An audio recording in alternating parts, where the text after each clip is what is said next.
이제 몇 시간 있지 않으면은 2017년도가 역사의 뒤안길로 사라지게 됩니다. 한 해 동안 여러분들은 어떻게 지내셨습니까? 아마 한 해를 잘 지냈다 이렇게 평가하시는 분들도 계실 것이고요. 여러분들 가운데서는 이 한 해는 너무나도 힘든 한 해였다, 여러 가지 많은 어려움도 있었고 또 내 삶에 또 질병도 있었고 내가 예측하지 못했던 많은 일 때문에 고통을 당해왔던 한 해였다, 이렇게 후회스럽게 한 해를 보내고 계시는 분들이 계십니까? 여러분, 그렇지만 너무 걱정하지 마시기를 바랍니다. 우리에게는 우리의 인생을 승리로 이끌고 계시는 명감독이 있습니다. 우리가 하나님을 떠나 있어서 문제가 되는 것이지, 하나님 안에 있다면 우리의 삶에 고통이 있고 때로는 좌절이 있고 여러 가지 많은 고난의 현실이 있다 할지라도 우리는 여전히 승리가 보장된 삶을 살고 있는 것입니다. 여러분, 한 사람의 역할이 굉장히 중요한 것인데요, 우리가 2002년도 보게 되면 감독 한 명이 잘 들어오게 되니까 우리나라 축구가 세계 4강에 들 수 있는 그런 특별한 기회를 맞이한 적이 있죠. 네덜란드 출신인 히딩크 한 사람의 역할이 그렇게 크게 변화시키는 일을 감당하게 되었다는 것, 우리가 너무나 잘 알고 있습니다. 운동 경기도 그 팀의 인도를 누가 하느냐, 감독이 누구냐에 따라서 그 모든 것이 달라지는 것처럼 우리의 인생도 누구의 이끌림을 받느냐, 여기에 따라서 우리의 인생의 결과가 확연하게 달라질 수가 있다는 것을 우리가 알아야 됩니다. 여러분, 우리의 인생을 이끄는 감독은 바로 하나님이십니다. 여러분들은 그 하나님을 믿고 의지하는 마음으로 한 해 동안을 지내오셨습니다.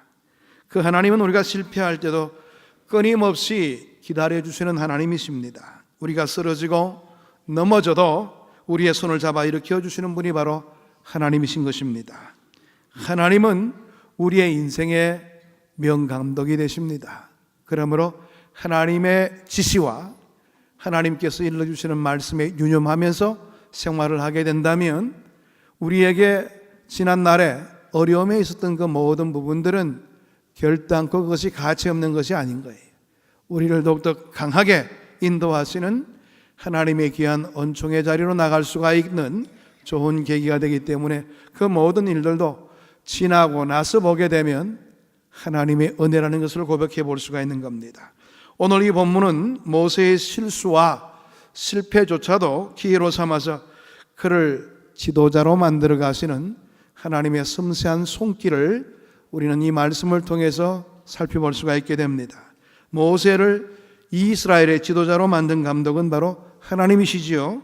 그러므로 하나님 안에서는 우리의 어떠한 실패도 아름다운 결과를 얻게 된다는 사실을 명심하시게 되기를 바랍니다. 오늘 본문은 모세가 고통을 당하고 있는 이스라엘 백성을 자신의 힘으로 도와보려고 이렇게 노력해 보다가 철저히 실패하는 모습을 우리에게 보여주고 있습니다. 또한 실패에 빠져 좌절하는 모세를 불쌍히 여기시면서 하나님께서 직접 그 모든 문제에 관여해 주시고 사랑으로 인도해 주시는 하나님의 손길 또한 살펴볼 수가 있게 되는 것이지요. 본문 11절의 말씀을 보게 되면 모세가 장성한 후에 이런 말로 시작되는 것을 볼 수가 있죠. 출애굽기 기자는 모세가 얼마만큼 장성했는지 나이가 몇 살인지에 대해서는 밝히지 않습니다. 그러나 신약 성경인 사도행전 7장 23절의 말씀 보게 되면 나이가 40이 되매 모세가 첫 번째 일을 감당하게 된 나이에 대한 부분들을 밝히고 있는 것을 살펴보게 되는데요, 오늘 본문 바로 앞절 10절 말씀이 모세가 태어난 때의 이야기를 담고 있는데 이제 11절 넘어가면서 그 한 절 사이에 40년이라는 세월이 흘러가게 되었다는 것을 우리는 직감해 볼 수가 있는 겁니다. 11절의 말씀을 계속 읽어보게 되면 한 번은 자기 형제들에게 나가서 그들이 고되게 노동하는 것을 보더니 이 말씀 가운데는 모세가 이스라엘 백성들, 히브리인들을 찾아갔다고 이야기하지 않고 오늘 이 내용 속에는 자기 형제들을 찾아갔다 이렇게 묘사하고 있는 부분이 있죠. 이것은 모세가 애굽 왕자로 왕궁에 살고는 있지만은 그의 심장 속에는 히브리인의 피가 흐르고 있다는 것, 또 나는 히브리 사람이라 이런 정체의식이 뚜렷이 있기 때문에 그와 같이 표현한 것이라 이렇게 바라볼 수가 있습니다. 11절 하반절의 말씀 보게 되면 그가 노동 현장에서 어떤 애굽 사람이 한 히브리 사람 곧 자기 형제를 치는 것을 보았다고 이야기합니다. 한 애굽 사람이라 그럴 때는 아마 이 노동을 다 감독하는 아마 감독관이라 이렇게 바라볼 수가 있겠죠.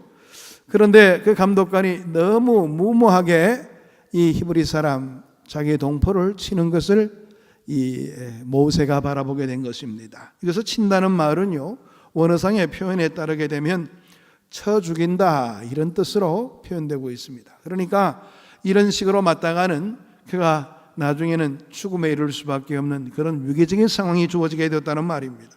한 마리 짐승처럼 일하는 자기의 동족이 크게 잘못한 것도 없는데 죽게 된 현장을 바라보면서 모세는 참을 수 없는 분노를 느끼게 된 것입니다. 12절에서 모세는 주변에 이 애굽 사람 외에 다른 사람이 없다는 것을 확인하게 되었습니다.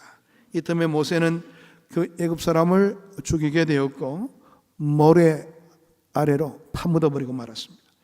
완전 범죄에 성공하고 이제는 애굽 사람들이 자기 동족을 함부로 다루지 못할 것이라 그렇게 모세는 여겼던 것 같습니다. 생각해 보세요.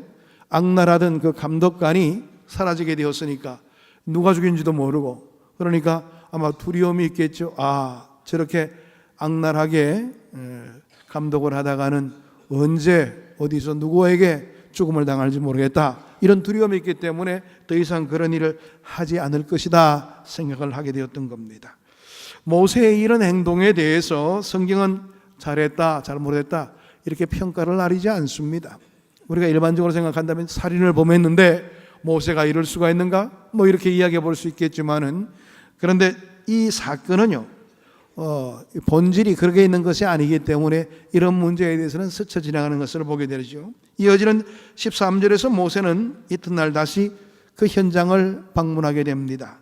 이번에는 히브리인 두 사람들이 싸우고 있는 것을 살펴볼 수가 있었어요. 아마 모세는 그 일이 어떻게 전개되었을까 이런 것도 확인해 보기를 원했을 것이고, 또 계속적으로 이 히브리인들이 어려움을 당하고 있지는 않은가 그것을 살펴보기를 원했는데, 막상 가보게 되니까 이 히브리인들끼리 싸우고 있는 거예요. 이스라엘 사람들끼리. 그러니까 얼마나 마음속에 화가 치밀겠습니까? 모세는 그 모습을 바라보면서 나무라게 되지요. 그 잘못한 사람에게 이르되 네가 어찌하여 동포를 치느냐 하며, 아니 이렇게 어려움과 고통 속에 있는 사이에 서로 힘이 되어주지를 못하고 어찌 같은 동포 사이에 이렇게 싸우려고 하느냐 말이에요. 이 말을 들은 그 사람의 반응은 상식 밖의 모습을 보이고 있다는 사실이에요. 14절의 말씀 보게 되면 누가 너를 우리를 다스리는 자와 재판관으로 삼았느냐? 네가 애굽 사람을 죽인 것처럼 나도 죽이려느냐? 오늘 이 내용의 말씀 보게 되니까 오히려 적반하장이죠. 모세에게 덤벼들게 됩니다. 모세는 사실 모세가 아니었다면 그 사람은 죽었을지도 모르는데 그 은공을 모르는 겁니다. 그러니까 모세에게 덤벼들었을 때에 이 사람의 마음가짐은요, 노예 의식에 벗어나지 못한 그런 모습이 있었다는 것을 우리는 충분히 짐작해 보는 겁니다. 그래요. 노예 의식 속에서는 피해 의식으로 가득 차 있는 겁니다. 조금만 자기에게 뭔가 해야 되는 것만 있다면 참지를 못하는 그런 모습을 보이게 되는 것이지요. 그래서 이 사람의 모습을 통해서 당시에 노예 상태에 있는 이스라엘 백성들의 영적인 상태가 어떠했는가를 충분히 짐작해 볼 수가 있게 되는 겁니다. 모세는 완전 범죄력이었던 그 사건이 이제 다른 사람들에게 알려지게 되었다, 이런 생각을 직감하게 됩니다. 그 이후로 두려움을 갖게 된 것이지요. 14절 하반절의 말씀을 보게 되면 모세가 두려워하여 이르되 일이 탈로 되었도다. 모세는 이 일로 인해서 이제 자기의 삶에 위기적인 상황이 왔다는 것을 느끼게 된 것입니다. 이 사건은 이들 히브리인들뿐만 아니라 왕궁에도 곧 알려지게 되었습니다. 15절의 말씀 보게 되면 바로가 이 일을 듣고 모세를 죽이고자 하여 찾는지라 모세가 바로의 낯을 피하여 미디안 땅에 머물며. 당시의 사정으로 본다면 왕족이 그 나라 백성 한 명 죽였다고 그래서 그렇게 어려움을 무릅써야 되는 그런 일은 아니었지요. 오늘 이와 같이 모세를 잡겠다고 덤벼든 것은 아마 그 왕족들 사이에 치밀한 암투가 있었다, 그렇게 내어다볼 수가 있게 되는 겁니다. 그래서 모세의 정적들이 차제에 모세를 빨리 처단하는 것이 옳다, 그렇게 생각하고 모세를 죽이려고 일제히 일어서게 된 겁니다. 사고를 친 사람은 모세이지만은 이렇게 도망갈 수밖에 없도록 만든 상황을 조성한 분은 누구일까요? 바로 하나님이십니다. 모세가 실패한 사건을 통해서 하나님은 모세를 미디안 광야로 내모시게 된 겁니다. 다시 말해서 하나님은 모세를 바라보면서 야, 네가 네 힘으로 이스라엘 백성을 구원할 수 있다고 보느냐? 그건 아니야. 내가 너에게 바라는 것은 너가 철저하게 낮아지는 길이고 네가 이스라엘 백성들을 영도할 만큼 영적인 자질을 가져야 되는 그런 준비가 필요해. 하나님께서는 오히려 이번 기회로 통해서 모세를 미디안 광야로 내몰면서 이제는 혹독한 훈련을 시키길 원하셨다는 것을 알 수가 있게 되는 겁니다. 모세가 미디안 광야로 도망간 것은 분명 죽지 않기 위해서 선택한 걸음이었지요. 바로와 정적들을 피해서 도망가기 위한 그런 선택이 되었지만 히브리서 11장에서는 이것이 하나님의 섭리였고 모세가 지닌 믿음의 결과였다, 이렇게 성경은 평가하고 있는 겁니다. 하나님께서 모세를 지금 다듬고 훈련시키기 위하여 그를 미디안 광야로 내몰고 있는 것입니다. 하나님 안에서는 실패도 위대한 기회가 됩니다. 하나님 안에 있으면 고통도 아름답기만 하고요, 실패도 또 다른 기회로 나타나는 경우가 허다히 많습니다. 오늘 하나님은 모세의 실패를 또 다른 기회로 만들기 위해서 그를 미디안 광야로 내모시고 혹독하게 훈련시키기 위한 준비를 하고 계시는 겁니다. 모세는 120년을 살았던 사람입니다. 아주 나이 많게 오랜 세월을 살았던 사람이지요. 40년은 애굽 왕궁에서, 또 다른 40년은 미디안 광야에서, 나머지 40년은 이스라엘 백성들과 함께 출애굽의 여정을 보냈습니다. 여기에 대해서 D.L. 무디라는 유명한 부흥사가 있죠. 이 D.L. 무디는 모세의 삶에 대해서 평가를 하면서 그의 삶을 다음과 같이 정의를 했습니다. 처음 왕궁의 40년을 I'm somebody, 모세가 자신을 평가할 때 나는 좀 뭔가 그럴듯한 사람이야, 자신에 대해서 이렇게 평가를 했던 처음 40년간의 삶이 있었다고 그렇게 이야기를 했습니다. 모세가 자신을 생각하게 될 때 나는 내가 배운 지식과 권력으로 무엇이든지 할 수 있는 사람이야. 그는 40년 동안 바로의 왕궁에서 그 당시에 최첨단의 학문을 배웠던 사람입니다. 자신이 자신을 평가할 때도 이쯤 되면 나는 누구 못지않아, 나는 괜찮은 사람이야, 이런 사람이 마음만 쓰게 되면 한민족 구하는 것쯤이야 충분히 감당할 수가 있지, 이렇게 자신을 평가했던 모세였습니다. 그런데요, 이 두 번째 광야 기간 속에서 이 40년간의 기간을 D.L. 무디는 I'm nobody라고 이렇게 평가합니다. 모세가 자신을 철저하게 아무것도 아닌 것으로 평가를 나린 기간이었다, 이렇게 바라본 것입니다. 나는 하나님이 안 도와주신다면 아무것도 할 수 없는 존재라고 절망과 좌절을 안게 된 시기였다, 이렇게 바라본 겁니다. 나머지 이스라엘 백성들을 이끌며 보낸 40년은 I'm God's body. 여기서 body라는 말은요, B-U-D-D-Y입니다. 굉장히 친밀한 친구의 의미를 지니고 있는 말이죠.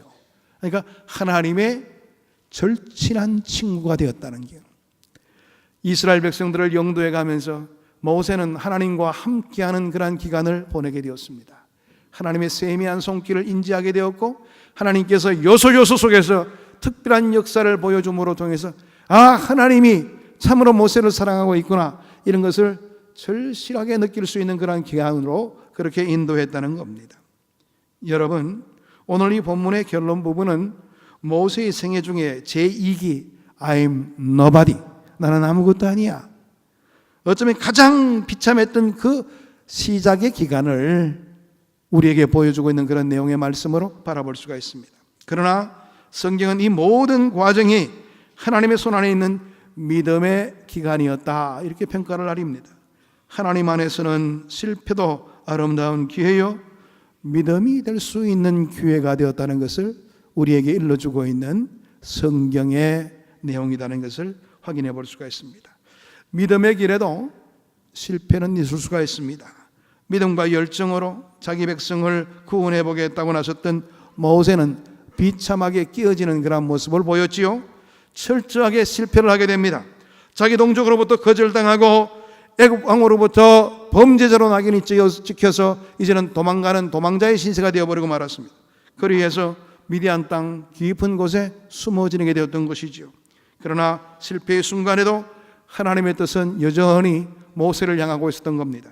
모세가 막다른 골목에서 이제 모든 것이 끝났다고 생각했던 절망과 좌절의 그 순간에도 모세를 참된 지도자로 만드는 하나님의 따뜻한 손길이 여전히 그에게 나타나게 되었다는 사실입니다.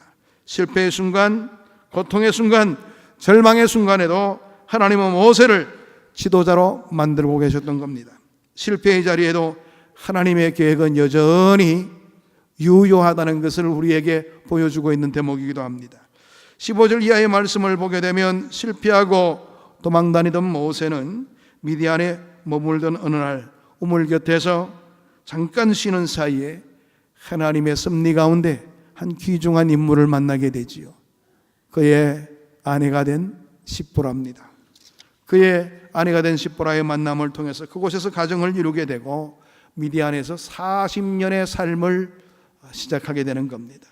여러분, 23절의 말씀을 보게 되면 여러 해 후에 이런 말씀이 나타납니다.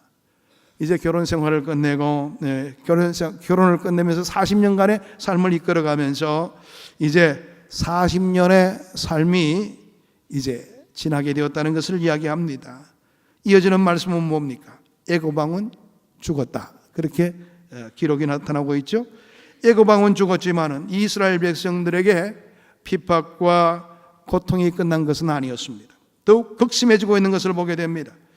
본문의 말씀은 아니지만은 이어지는 25절까지의 말씀을 보게 되면 다음과 같은 내용이 이어지고 있는 것을 살펴보게 됩니다. 이스라엘 자손은 고된 노동으로 말미암아 탄식하며 부르짖으니 그 고된 노동으로 말미암아 부르짖는 소리가 하나님께 상달된지라. 하나님이 그들의 고통을 들으시고 하나님이 아브라함과 이삭과 야곱에게 세운 그의 언약을 기억하사 하나님이 이스라엘 자손을 돌보셨고 하나님이 그들을 기억하셨더라. 이렇게 하면서 이제 마지막 25절을 끝맺고 있습니다. 앞으로 하나님께서 이스라엘을 구원하시고 돌보실 것을 암시해 두고 있는 말씀의 내용이 있고, 이제 그 내용의 말씀을 하고 난 다음에 다음의 장에 하나님의 특별한 역사가 어떻게 나타나는지를 암시적으로 보여주는 내용으로 끝을 맺고 있는 겁니다. 이 세상에서 가장 향기로운 향수는 발칸 산맥에서 나오는 장미라 그럽니다. 그 장미에서 추출된 그 향수는 많은 사람들이 즐겨 찾고 또 많은 돈을 지불하고 사야 되는 그런 귀중한 향수지요.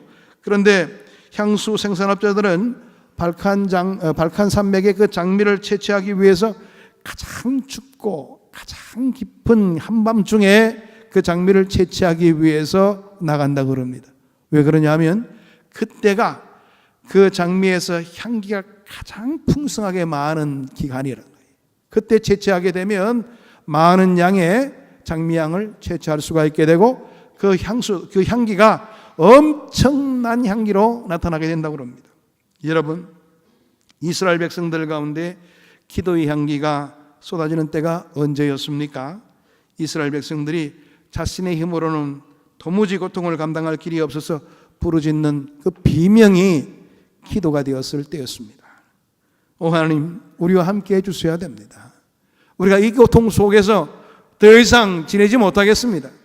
그들이 고통 속에서 하나님께 부르짖고 하나님의 은총을 바라더니 하나님께서는 그 기도에 응답해 주셨고 하나님께서는 한 위대한 인물을 준비해 주셨죠. 그가 바로 모세가 아니겠습니까?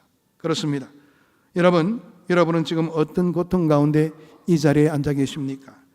누구에게도 이야기할 수 없는 외롭고 아픈 고통을 느끼면서 눈물을 닦으며 이 자리에 있는 것입니까? 여러분이 그 고통으로 말미암아 하나님께 부르짖을 수만 있게 된다면, 부르짖기만 한다면 하나님께서는 우리의 그 고달픈 삶의 현장을 친히 방문해 주시고 우리의 그 고통이 더 이상 고통으로 나타나지 않도록 우리의 삶을 이끌어 주실 것입니다. 신앙은 바로 그겁니다. 믿지 않는 사람들은 좌절하고 포기해야 되는 그 자리에서 오히려 하나님의 손길을 인지하게 되고 하나님께서 친히 내 삶 가운데 역사하신다는 것을 확실히 믿게 되는 것이 신앙인의 삶의 방식입니다. 오늘 우리에게도 바로 그런 모습들이 준비되어야 될 것입니다. 고통도 우리 모두 인생의 새로운 기회가 될 수 있다는 사실. 인생은 실수할 수 있고 실패할 수가 있겠죠. 그러나 그 실패를 통해서 하나님 앞에 엎드리고 하나님을 만나게 되면 그 실패는 더 이상의 실패가 아니라 우리에게는 가장 큰 기회가 되고 희망의 놀라운 은총이 될 수도 있다는 사실을 믿게 되기를 바랍니다. 여러분, 이제 2018년도 새로운 한 해가 점점 다가오고 있습니다. 지나온 한 해에 대해서 너무 집착하지 마시고요. 이제 앞으로 올 한 해를 바라보면서 우리의 삶을 새롭게 설계하시기를 바랍니다. 하나님께서 내 인생에 친히 개입해 주시고 나 역시도 어떤 고통의 자리에 있다 할지라도 하나님을 저버리거나 하나님의 손을 놓는 그런 일이 없게 해달라고 준비하시기를 바랍니다. 이런 준비된 기도를 통해서 우리의 인생에 앞으로는 이 한 해를 통해서 놀랍게 역사하시는 하나님의 크신 은총의 역사가 우리의 삶 속에 분명히 나타나게 될 겁니다. 로마서 8장 28절의 말씀에는 이와 같은 말씀이 있습니다. 우리가 알거니와 하나님을 사랑하는 자 곧 그의 뜻대로 부르심을 입은 자들에게는 모든 것이 합력하여 선을 이루게 되느니라. 할렐루야. 우리의 삶 속에 어떤 역경의 조건들이라 할지라도 하나님의 귀한 뜻을 붙들고 하나님의 손을 붙들고 있는 한은 우리에게 여전히 그 모든 악조건들이 선으로 바뀌어지는 놀라운 은총의 역사가 나타나게 될 겁니다. 이번 한 해 아무리 열악한 조건이 있다 할지라도 오는 한 해는 더욱더 소망을 가지시고 주의 귀한 손을 붙들음으로 승리하는 우리 모두의 인생이 되기를 축복합니다. 기도하겠습니다. 하나님 참 감사합니다. 부족함이 많은 저희들을 하나님의 귀한 손길로 인도해 주시고 주님께서 안위해 주심으로 오늘 이 시간까지 붙들어 주심을 감사합니다. 아버지 하나님, 한 해 동안 우리의 지내왔던 삶이 고달프고 힘들고 어려웠다 할지라도 아버지께서 친히 우리와 함께 하시고 여전히 내 손을 붙들고 있다는 사실을 유념하게 해 주심으로 이 오는 한 해 2018년도에는 더욱더 하나님과 함께하는 기쁨과 주님의 귀한 역사가 우리의 삶을 통해서 나타날 수 있도록 은혜 나리여 주옵소서. 하나님을 보는 한은 우리의 모든 삶에는 그 모든 고통의 자리가 기쁨의 역사로 바뀌어짐을 믿습니다. 날마다 주님을 의지하여 승리하는 인생길을 걷도록 우리의 삶을 붙들어 주시고 인도해 주옵소서. 예수 그리스도의 이름으로 기도하옵나이다. 아멘.